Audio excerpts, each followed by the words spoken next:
Yeah ఇప్పుడు లేకపోతే మళ్ళీ చైర్స్ వేసుకోవాలి, బయట మళ్ళీ లోపల తీసుకెళ్ళాలి అని చెప్పేసి మేము చాలా చాలా పెట్టించాము అరుగులు మొత్తం.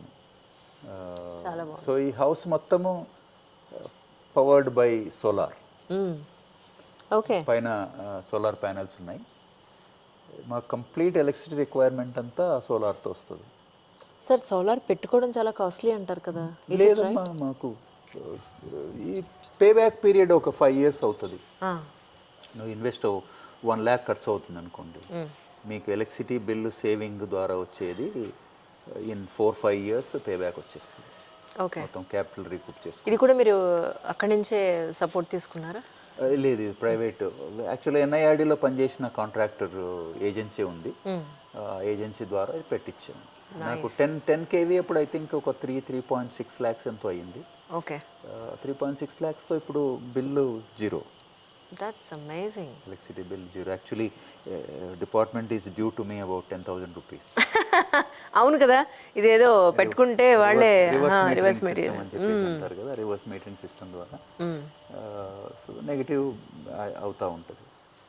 సో యాక్చువల్లీ అదర్వైజ్ ఏంటంటే 300 నార్మల్గా మినిమం ఛార్జెస్ ఏదో వస్తుంది. ఇప్పుడు అది కూడా పే చేయట్లేదు.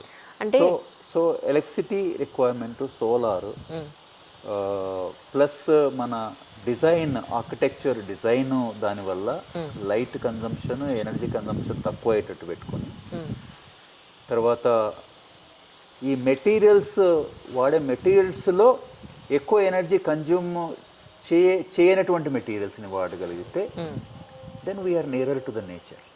అంటే ఇప్పుడు కన్స్ట్రక్షన్ చేసేటప్పుడే ఈ సోలార్ సిస్టమ్ కావాలనుకుంటే దానికి తగ్గట్టుగా మనం చేసుకుంటాం. మెటీరియల్స్ ఏవైతే ఇప్పుడు కోటా స్టోన్ ఉంది, లేకపోతే కనుక తాండూర్ స్టోన్ ఉంది, వేరే సెరామిక్ టైల్స్, చాలా మంది సెరామిక్ టైల్స్ వాడతారు. అవును. సెరామిక్ టైల్స్ చేయడానికి ఎంత ఎనర్జీ కన్జ్యూమ్ అయింది? అవును. ఆ ఓవెన్స్లో వాటిల్లో హై ఎనర్జీ 800-900 degrees వాడితే ఎంత ఎనర్జీ కన్జ్యూమ్ అవుతుంది? అవును. వేరే న్యాచురల్ మనం తాండూరు కోట తీసుకొచ్చి వాడితే అవును, దానికి ఎనర్జీ లేదు కదా, న్యాచురల్ ఫార్మేషన్ అయింది. Correct correct. అదొకటి. మెటీరియల్స్ యూసేజ్లోనే ఎనర్జీ సేవింగ్ ఉంటుంది, మనము తక్కువ ఎనర్జీ కన్జ్యూమ్ చేసే మెటీరియల్స్ వాడేటట్టు. రెండవది ఈ ఈ ఈ ఈ కన్జంప్షన్లో, మెటీరియల్ కన్జంప్షన్లో మనం తగ్గించుకోవడానికి యాక్చువల్గా మనము బ్రిక్స్, మడ్ బ్రిక్స్ వాడితే కనుక, కంప్రెస్డ్ మడ్ బ్రిక్స్ వాడితే కనుక ప్లాస్టర్ చేయాల్సిన పని లేదు. ఓకే. నేను initially I wanted to go completely plaster free. కాకపోతే మా పిల్లలు లేదు బాగుండదు ప్లాస్టర్ చేయాలని చెప్తే దెన్ కొన్ని ప్లేసెస్ మాత్రం ఓపెన్ పెట్టి కొన్ని ప్లేసెస్ ప్లాస్టర్ చేయాల్సి వచ్చింది. అదర్వైజ్ ప్లాస్టరింగ్ అవసరం లేదు. ఇన్ కేస్ ఆల్రెడీ కన్స్ట్రక్ట్ అయిపోయిన బిల్డింగ్కి మనం సోలార్ పెట్టుకోవాలి అని అంటే కనుక అది కూడా కష్టం అవుతుందంటారు, లేకపోతే ఓకేనా? Is it okay? కష్టమేం లేదు, ఈజీ రైట్, ఈజీ పెట్టుకోవచ్చు. You can save lot of. Exactly. 8 రూపాయలు 9 రూపాయలు యూనిట్ అబౌవ్ సర్టన్ లెవెల్ వస్తుంది కదా, వచ్చినప్పుడు యూ సేవ్. అదర్వైజ్ నార్మల్గా ఇంటికి సుమారుగా ఒక 5-6 వేలు వచ్చేది ఎవ్రీ మంత్ డెఫినెట్గా వస్తుంది. అది సేవ్ చేసిన వాళ్ళం. తర్వాత మెటీరియల్స్ని రీసైకిల్ చేసేసి మనం వాడగలిగేటివి. రీసైకిల్ చేసి పడేస్తాం. సపోజ్ మేము వుడ్ ఉంది, వుడ్ జనరల్గా వాడుకుంటాము, మిగతావి కూడా ఏదైనా రీసైకిలబుల్ ఉంటే కనుక మనం వాడుకోగలిగితే. ఇప్పుడు మన లార్జర్ సిస్టమ్ చూసుకుంటే అమ్మా, ఇప్పుడు హైదరాబాద్ ఇంత కన్స్ట్రక్షన్ జరుగుతూ ఉంది. ఇంత కన్స్ట్రక్షన్లో సపోజ్ ఒక 10% మెటీరియల్ సేవ్ చేసుకోగలిగితే చాలా huge benefit to the system, to the ecology, to the environment. Future జనరేషన్స్కి మనము అంతమంది మనము సేవ్ చేసిన వాళ్ళం అవుతాం. ఎవరీ హ్యూమన్ బీయింగ్లో ఒక అర్జ్ ఉండాలంటే కనుక ఆ concept of saving. You manage your life with the least consumption of materials.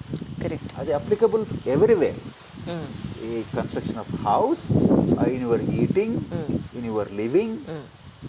So generally ఇప్పుడు ప్రజెంట్ జనరేషన్స్ ఎట్లంటే they don't mind wasting. That should be curbed. Correct. In fact. Then recycling.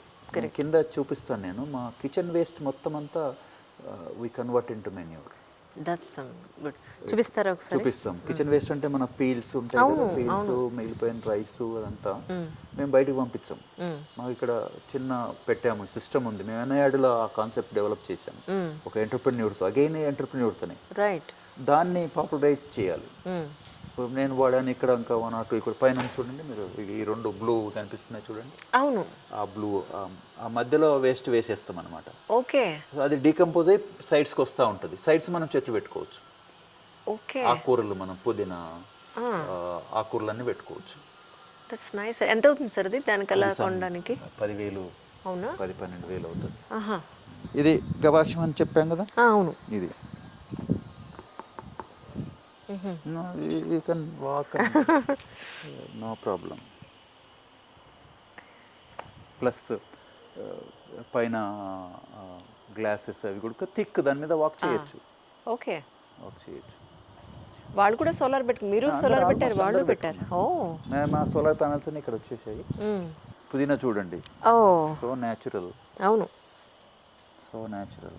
నాకు 2 మొక్కలు ఇవ్వరు, నేను కూడా వేస్తాను. డెఫినెట్గా. మొన్న వేసిన చచ్చిపోయింది, నేను వేస్తే ఇప్పుడు వేయాలి. నేను చెప్తాను. ఇది ఏమంటారు, చిక్కుడమ్మా ఇది. ఇది చిక్కుడు కదా సార్? ఇది కదూ, పెండలం కదూ? పెండలం. కానీ సార్ నిజంగా ఒక గొప్ప జీవితం ఇలా బతకాలి అంటే రాసి పెట్టి ఉండాలి నిజంగా. But we can create. Of course కోరికలు కంట్రోల్ ఉండాలి, లిమిటెడ్గా ఉండాలి. ఇంకోటి రెండవది, ఎన్ని ఉన్నా కానీ హ్యాపీనెస్ అనేది, ఆ ఫుల్ఫిల్మెంట్ అనేది మనము తెచ్చుకోగలిగితే దట్ ఈస్ బ్లిస్ఫుల్. అవును. ఇప్పుడు మనము ఒక డేలో 24 hours ఉన్నది. 24 hours మనము బ్లిస్ఫుల్ మూమెంట్స్ ఎన్ని మూమెంట్స్ ఉంటున్నాం? అవును. మన ఎఫర్ట్ ఏంటంటే ఆ బ్లిస్ఫుల్ మూమెంట్ పీరియడ్ని మనం పెంచుకోవాలనే ఒక కాన్సెప్ట్. అవును. సో దానికి చాలా పద్ధతులు నేను అంటే కోర్సెస్ టీచ్ చేస్తున్నాను కాబట్టి there is a beautiful book called flow. Okay. ఆ ఫ్లో అంటే ఇంకా మనం యూఆర్ ఇన్ ద ఫ్లో అంటుండే చూడు, వీడు ఫ్లోలో ఉన్నాడు రా అని చెప్పి అంటాడు కదా. అంటే is in the blissful moment అన్నమాట, ఆ ఎంజాయబుల్ మూమెంట్ అన్నమాట. ఓకే. ఆ విధంగా చేయడానికి they lot of methods, lot of techniques. But of course you have to be passionate. ఏది చేసినా కానీ ప్యాషనేట్గా ఉండాలి, చేసేది హోల్ హార్టెడ్గా చేయాలి. ఇప్పుడు work it self is blissfulness అని తెచ్చుకోగలిగితే, జాయ్ఫుల్ అని మనం చేసుకోగలిగితే, I think like it. Sir నాకు ఈ విషయం చెప్పండి, జనరల్గా సివిల్ సర్వెంట్స్కి చాలా రకాలైన ప్రెజర్స్ ఉంటాయి. అది పొలిటికల్ నుంచి కానీ సమ్ అదర్ ప్లేసెస్ నుంచి కానీ. సో మీరు ఎప్పుడు మీ కెరియర్లో ఎప్పుడు చూడలేదా అలాంటి ప్రెజర్స్? ఉన్నాయమ్మా, it's part of the game.